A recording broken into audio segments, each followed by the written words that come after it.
banda lelo papa Paul aza mwana na biso te.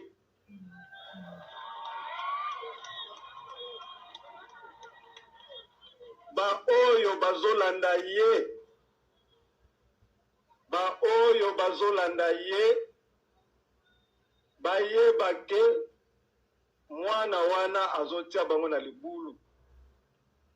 E na bana oyo papa atikela biso ya Jean-Fils akenda na ye, e papa atikalaki kokabola banani oyo baza na droit ya ko bénéficier na kati ya Lingomba. Bana oyo papa aboti na mama Nsalulu Pauline. Bana na biso bazali bana na biso. Bana bakoto papa Pauline. Bana ya poko bote bote ambaza. Bana na boti. Donc kabula bangote bazali boto. Na bana oyo papa atikela biso ya Jean-Fils akenda na ye, e papa atikalaki kokabola